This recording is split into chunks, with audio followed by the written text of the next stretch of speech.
Mesdames, Messieurs les représentants de l'organisation nationale civile, d'une manière générale, organisation des personnes handicapées, organisation des femmes, organisation syndicale, organisation de jeunesse, organisation des droits humains, organisation paysanne. Mesdames, Messieurs,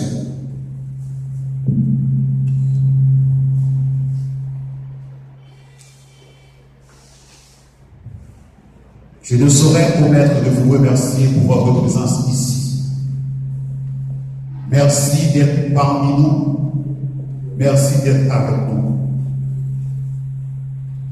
La cérémonie de ce matin témoigne une fois de plus la volonté manifeste du Conseil électoral provisoire de bien remplir sa mission conformément au prescrit de l'article 2 du décret du 18 septembre 2020 nommant les membres de ce dit conseil. Nous voici arrivés aujourd'hui au terme de long processus visant à recruter des membres de structures déconcentrées pour le département du centre en particulier et pour le pays en général. Ce processus débuté à peu près 2 mois s'inscrit dans la logique transparente, impartiale et non partisane du Conseil électoral provisoire de doter ce département et ses communes du personnel adéquat devant permettre le bon déroulement des processus référendaires et électoraux. Ce concours a 2 phases, l'une écrite et l'autre orale, nous a permis de vérifier le potentiel humain du département en termes de qualité, de compétences, etc. Et surtout la volonté des jeunes femmes et des jeunes hommes de ce département venant de toutes les communes de participer dans la gestion de la chose publique.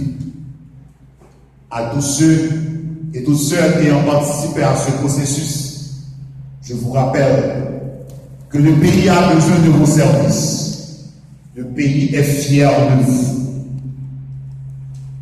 J'ai l'insigne honneur et le plaisir d'investir dans leurs fonctions et de présenter à l'assistance aux populations des différentes communes du département et à la communauté échoise M. Thermidor Henrio, M.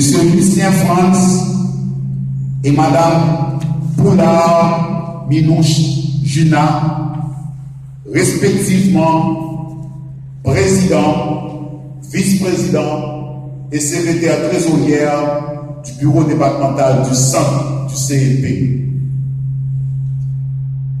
Avec ces mots de Alexis Carroll, souffrez que je vous dise, l'humanité n'a jamais rien gagné par l'effort de la foule.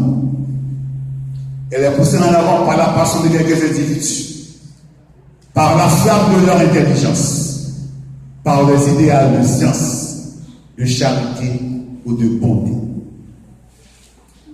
Les défis qui vous attendent sont nombreux et je suis persuadé que vous serez à la hauteur de la tâche.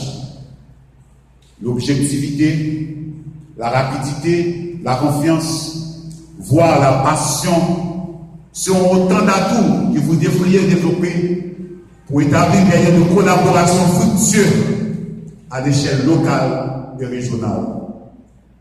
Vous serez également jugé sur votre facilité d'adaptation, la qualité de vos analyses et la pertinence de vos recommandations dans le cadre du processus référendaire dans un premier temps et en second lieu du processus électoral. Mesdames, Messieurs, en vous investissant dans vos fonctions, je tiens à vous rappeler que vous avez pour devoir d'effectuer un travail impartial, en toute transparence, lieu d'éthique et de moralité, pour que le département du centre puisse jouir des fruits de votre passage à la tête de ces structures départementales. Personne, je viens de dire personne, ne doit mettre en doute votre disponibilité, votre sens de moralité et votre impartialité à l'accomplissement de vos tâches. C'est la condition sine qua non pour garantir la crédibilité dans les processus référendaires et les élections qui s'en suivront. Le pays en général et le CEP en particulier comptent sur vous et attendent le meilleur de vous. Sachez que votre travail commence aujourd'hui sans relâche.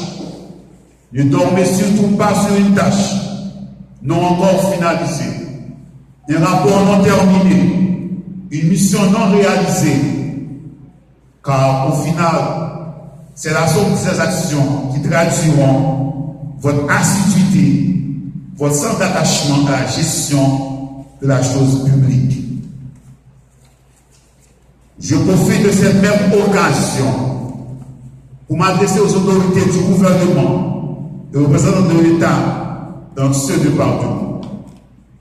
Je voudrais vous dire, n'hésitez surtout pas à concourir aux appels à l'aide des responsables de ces structures du CEP dans tous les cas où le besoin se fait sentir. Puisse le succès et le sens de responsabilité honore votre engagement à servir le pays. Merci.